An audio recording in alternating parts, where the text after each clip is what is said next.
샬롬. 오늘 또 우리 사랑하는 성도들과 함께 주의 말씀을 묵상하는 시간을 갖도록 하겠습니다.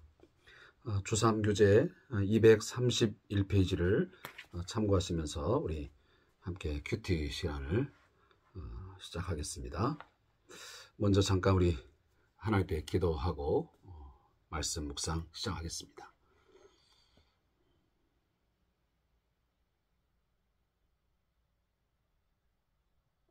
주의 말씀이 우리의 삶에 빛이 되시고 또 주의 말씀이 우리를 옳은 길로 인도하신 줄로 믿습니다. 하나님, 이 어두운 세상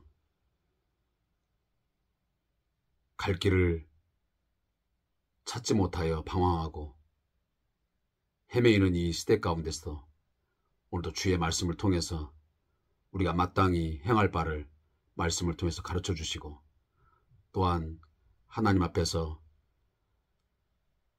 우리 연약함으로 인하여 지은 모든 죄악들을 깨닫는 귀한 시간 되도록 하나님 인도하여 주시옵소서.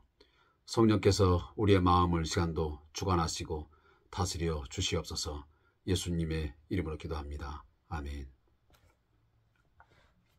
하나님 말씀은 이사야 61장 1절부터 11절까지 말씀을 함께 읽도록 하겠습니다. 이사야 61장 1절부터 11절까지의 말씀입니다.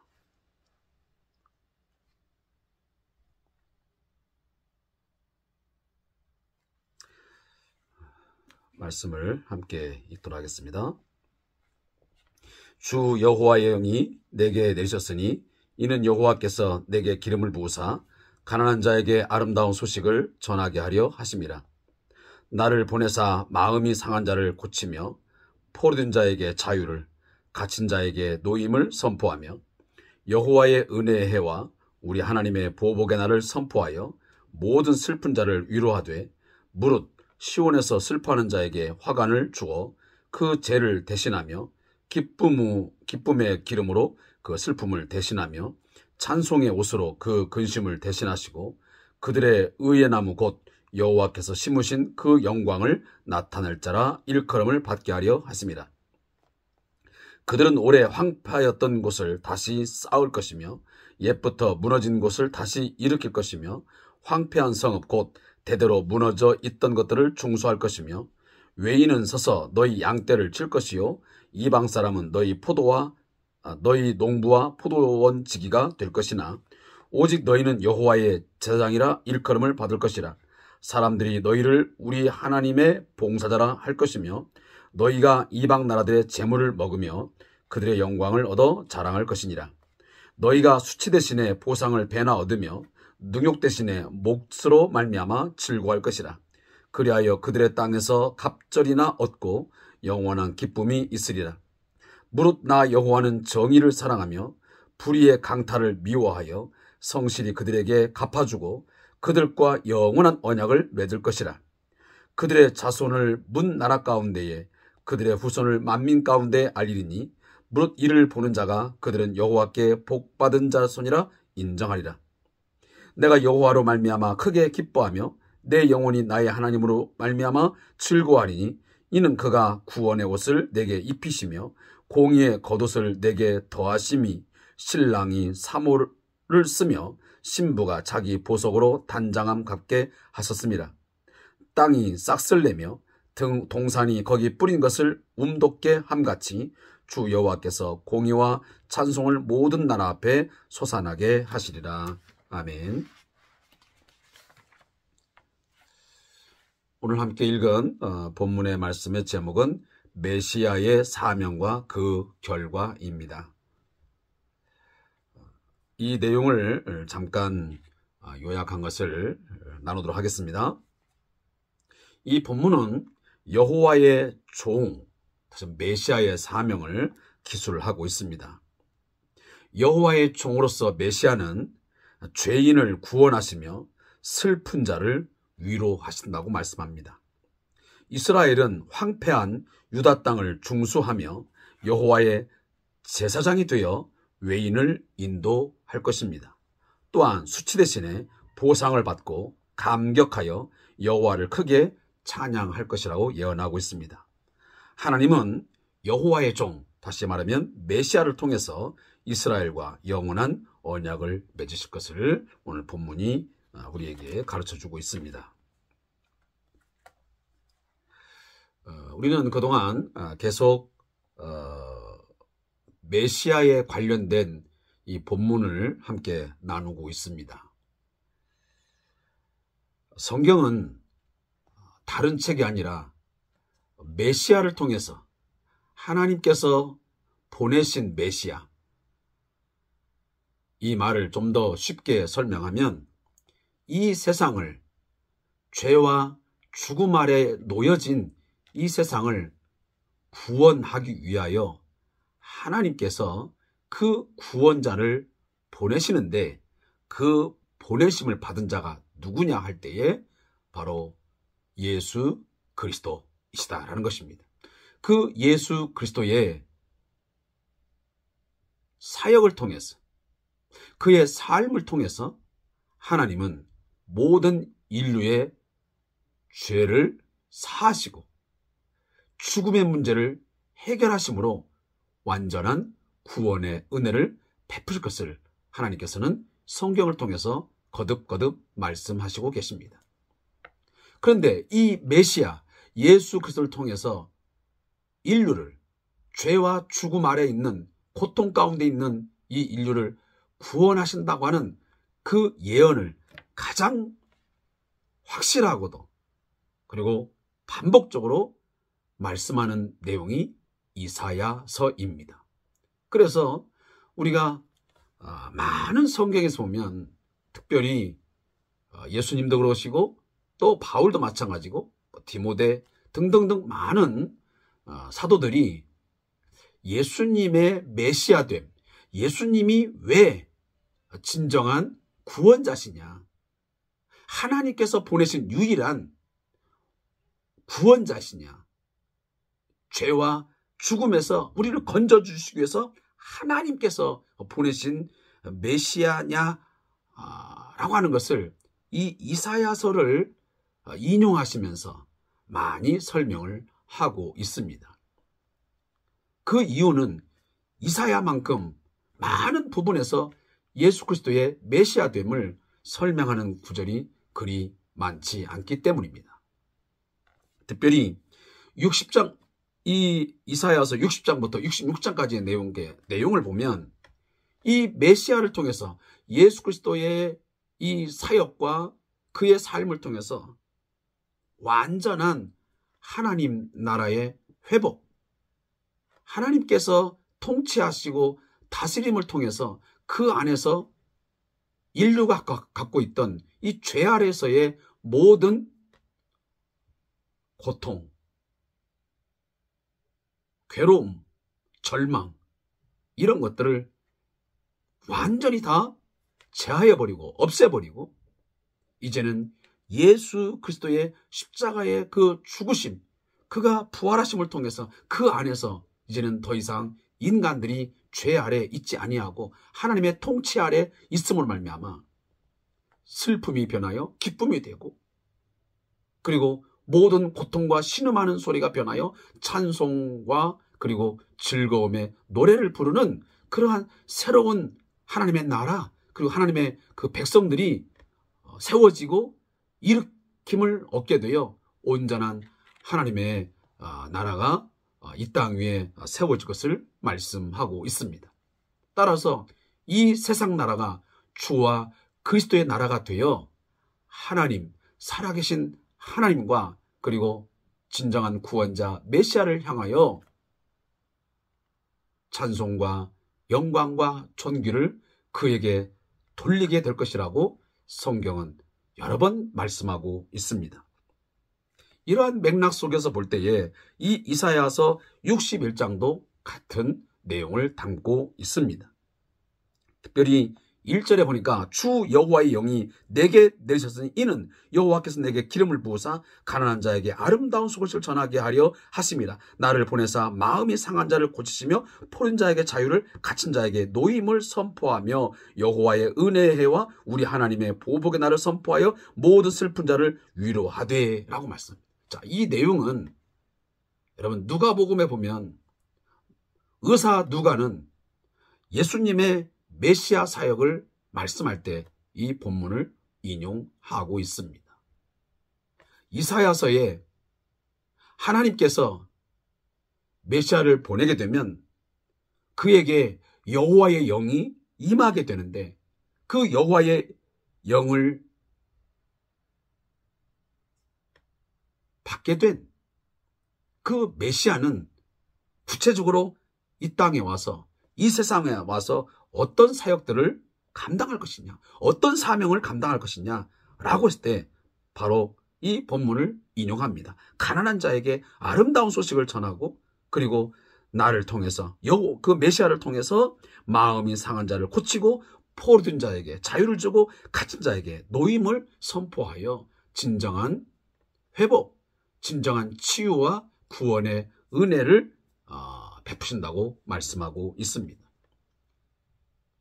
물론 이 말씀은 당시에 남유다가 바벨론의 포로가 되어서 다시 돌이킴을 얻게 된다가는 그런 내용도 담고 있지만 그러나 이 내용은 1차적인 내용에 국한한 것이 아니고 궁극적으로는 메시아를 통해서 영적인 모든 갇힘 그리고 포로됨 이런 그리고 이 상함 이런 문제들이 다 해결되어짐을 말씀하고 있습니다.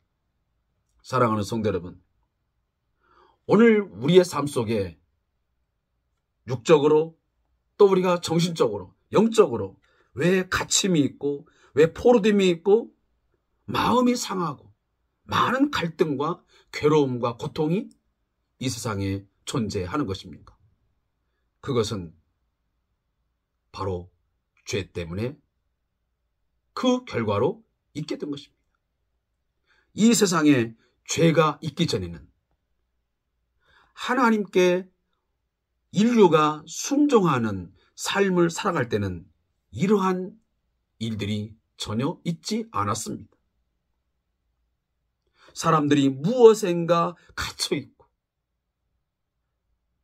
그 무엇인가 포로된 그런 삶을 살아가고 마음이 상하고 그런 일이 전혀 있을 수가 없는 것이지. 하나님의 통치 아래 있을 때는 그 마음이 평안을 얻고 즐거움과 기쁨을 가지고 살아갈 수밖에 없습니다. 그리고 거기에는 무엇인가 포로가 되어서 고통과 괴로움을 그리고 부자유함을 가질 이유가 없죠. 거기는 온전히 자유만 주어질 뿐입니다. 하나님이 주시는 진정한 자유를 누리면서 풍요로운 삶을 누릴 수 있는 곳이 바로 죄가 없는 오직 하나님의 말씀에 순종함으로 이루어진 의의 나라, 그 의가 주어짐으로 거기에는 전혀 문제가 없었습니다. 그런데 죄가 이 세상에 들어오므로 인간이 하나님의 왕 되심, 하나님 되심을 거부하고 자기 자신을 주장하고 욕망과 욕심의 노예가 되어 살아가는 순간 우리 인간에게는 수없는 상처가 있게 되고 거기에 포로됨, 갇힘, 괴로움, 고통, 모든 질병들이 이 세상에 있게 된 것입니다. 따라서 예수님은 메시아로서 구원자로서 이 땅에 오셔서 하신 일들은 바로 그 일들을 하셨습니다. 그는 육체적으로 상한 자, 병든 자들을 고치심으로 그 상함을 고치셨고 또 마음이 상한 자를 고쳐주셨습니다. 그리고 그들에게 참 기쁨과 즐거움과 평안을 주셨습니다. 뿐만 아니고 사단과 그 귀신에게 사로잡혀서 악한 영의 포로된 갇혀있는 자들에게 예수의 이름으로 귀신을 내어 쫓고 그 악한 것들을 내어 쫓음으로 말미암아 그에게 진정한 자유를 허락해 주셨습니다. 바로 그런 일들이 하나님께서 메시아를 통해서 이루신 사명의 결과인 것입니다. 그래서 오늘 보면 여호와의 은혜의 해와 우리 하나님의 보복의 날을 선포하여 모든 슬픈 자를 위로하되 무릇 시온에서 슬퍼하는 자에게 화관을 주어, 화관, 꽃으로 만든 관이죠. 바로 기쁨과 영광을 상징하는 것입니다. 그래서 그 죄를, 여기 죄는 뭡니까? 죄는 보통 슬픔 또 괴로움을 표현할 때 죄를 무릅쓰고 있지 않습니까? 근데 그 죄를 대신하여, 다시 말하면 고통하고 슬퍼하는 그 대신에 기쁨의 기름으로 그 슬픔을 대신하게 하고 찬송의 옷으로 근심을 대신하게 하고. 자, 이 말씀은 이미 우리가 시편 말씀에 잘 기록되어 있습니다. 하나님께서는 우리 인간들에게 슬픔 대신에 기쁨의 화관을 주시고 슬픔을 대신해서 찬송의 옷을 입혀 주신다고 시편의 기자는 말씀하고 있습니다. 그리고 오늘 이제 4절 이하에도 보면 이런 내용들이 나오고 있습니다. 여기 보면 오래 황폐하였던 곳을 다시 쌓을 것이며 옛부터 무너진 곳을 다시 일으킬 것이며 황폐한 성읍 곧 대대로 무너져 있던 것들을 중수할 것이며 외인은 와 서서 너희 양떼를 칠 것이며. 자, 이 말씀들은 문자적으로는 1차적으로는 이스라엘이, 다시 말하면 남쪽 유다가, 이스라엘이 장차 지금은 비록 바벨론의 포로가 되어서 모든 것이 다 황폐화되었고 성벽이 다 무너져 버리고 그런 처참한 상황을 맞이하고 있지만 반드시 하나님께서 다시 회복하고 다시 세워준다고 말씀합니다. 자, 이것은 1차적으로 보면 어떤 것을 염두에 두고 하는 말씀이냐면 바사왕 고레스 칙령을 통해서 고레스 왕이 하나님께로부터 세움을 입어서 그가 메시아 구원자가 되어서 모든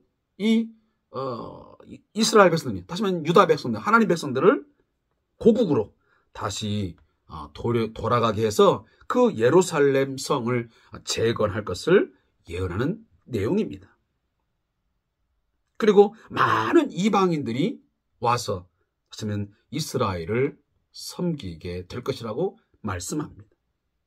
그리고 심지어는 이방인들이 이스라엘을 섬기는 하나님을 섬기며 그리고 하나님의 백성으로 함께 합류할 것을 말씀하고 있는 것입니다. 자, 이 말씀들은 제가 아까 말씀드린 1차적으로 그렇지만 궁극적으로는 유대인뿐만 아니라 유대인 사람뿐만 아니고 모든 열방이, 모든 이방의 민족들이 이 메시아의 사역을 통해서 하나님께로 돌아와서 하나님을 찬양하고 하나님을 예배하고 하나님을 섬기는 일들이 있게 될 것을 오늘 이 이사야서 61장의 내용을 통하여 예언하고 있는 것입니다. 그래서 그 예수 그리스도의 메시아 사역을 통해서 어떠한 좋은 결과들이, 아름답고 영광스러운 결과들이 우리들에게 주어지고 그 하나님의 영광을 우리가 어떻게 누리게 될 것인가를 오늘 이 본문이 잘 설명해 주고 있습니다. 사랑하는 성도 여러분, 오늘 우리가 살아가고 있는 세상, 여기에 저기에서 신음과 고통의 소리가 끊이지 않습니다. 인간의 죄로 말미암은 이 병폐, 그 증상들이 한두 가지입니까? 여기저기에서 살인, 또 마약,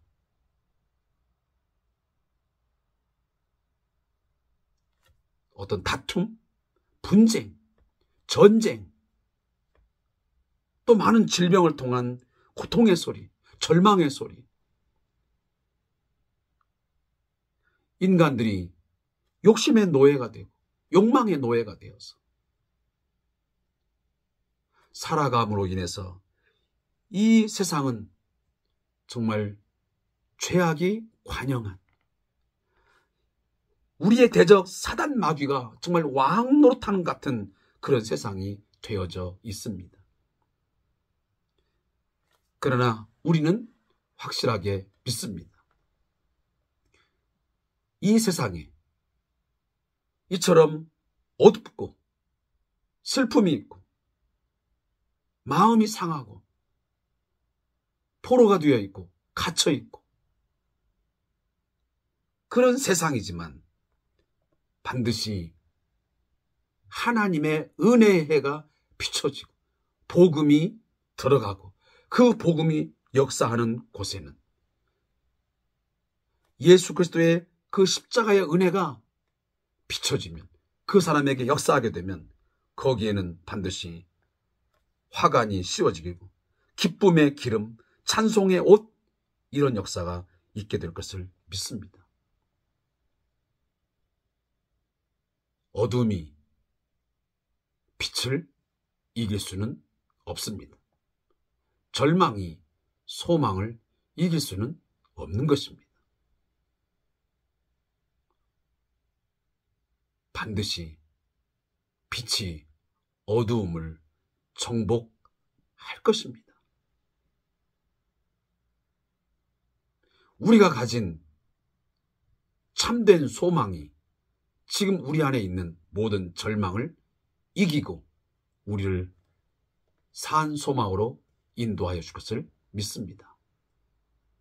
우리가 어떠한 경우에서도 우리는 예수 그리스도 안에서는 모든 것이 치유되어지고 그리고 새롭게 회복되어지고 구원의 은혜를 입게 되어서 거기에는 참 기쁨과 그리고 평안과 그리고 하나님을 향한 찬송이 있게 될 것을 믿을 수 있기를 주님의 이름으로 축복합니다. 그러하기 때문에 우리는 우리 자신을 위해서도 그렇고 그리고 우리 가족과 우리 교회 공동체와 그리고 더더욱 이 대한민국 우리 조국 교회를 위해서도 늘 기도할 때마다 하나님 우리의 심령 안에 우리의 가족 가운데 또 이 지역사회와 우리 교회 공동체 안에 더 나아가 이 한국 교회 안에 복음의 빛이 비춰지게 하여 주옵소서. 메시아의 이 사역, 예수 그리스도 동안 이 사역, 이 일들이 그 안에서 이루어지게 하여 주시옵소서. 예수님의 이름으로 병든 자가 고침을 받고 예수의 이름으로 절망 가운데 있는 자들이 다시 소망으로 나오게 되고 슬픔 가운데 빠져있던 자들이 다시 기쁨의 옷을 입는 그리고 하나님을 찬양하는 역사가 예수 안에서 있게 하여 주시옵소서. 그 일을 위해서 하나님 나를 사용해 주시고 우리 가정을 사용하여 주시고 우리 교회 공동체를 사용하여 주시옵소서. 그리고 이 전 세계 모든 열방을 하나님 치유하고 고치고 예수께 돌아오게 하는데 우리 한국교회를 하나님 사용하여 주옵소서. 이 민족 사용하여 주옵소서. 기도하는 저와 여러분 되시기를 주님의 이름으로 부탁을 드리겠습니다. 오늘 저자의 묵상을 읽고 마치겠습니다. 본문은 메시아로 인한 구원을 노래하고 있습니다. 메시아의 사명을 언급하면서 단지 죄인을 구원하시는 것만이 아니라 모든 슬픈 자를 위로하시는 모습까지 그리고 있습니다. 신약에 오면 예수님은 죄인을 상징하는 병자를 고치십니다. 그렇지만 죄인과 세리의 친구로 풀리실 만큼 그들과 가까이 지내며 그들의 영혼을 위로하시기도 했습니다. 주님의 사역은 제사장으로 부름받은 이 땅의 성도의 삶이기도 합니다. 성도는 세상에서 의를 행함과 동시에 세상을 품어야 합니다. 의를 행하되 단지 우리가 가진 진리로 세상을 정죄하기보다 함께하며 사랑을 전해야 합니다. 그들을 위하여 기도하며 품을 때 진정으로 그리스도를 전파할 수 있습니다. 한편 본문은 성도가 부를 찬송이 하나님을 기뻐하며 즐거워하는 모습임을 보여주고 있습니다. 우리는 때로 허락하신 품보다 허락하신 것들의 마음을 빼앗기게 됩니다. 우리에게 주신 모든 것은 하나님으로부터 왔음을 기억하고 언제나 찬양의 대상은 한 분뿐이어야 합니다. 자, 오늘 저자의 묵상의 내용을 제가 좀 읽어드리긴 했는데 이 내용들이 조금 뭐 어렵다라는 생각은 좀 같습니다. 그리고 본문의 내용과 그렇게 잘 일치하는 것 같지도 않은 것 같습니다. 아무쪼록 그냥 참고하시고 나름대로 여러분들이 이 말씀을 잘 묵상하시고 또 제가 여러분들에게 언급한 내용들을 다시 한번 머릿속에 염두에 두시면 고맙겠습니다. 자, 오늘 또 함께 조삼 교제를 통해서 말씀 묵상 참여해 주신 선생님께 감사의 말씀드리고 내일도 주 안에서 함께 승리의 삶을 살아갈 수 있기를 우리 권면합니다. 감사합니다.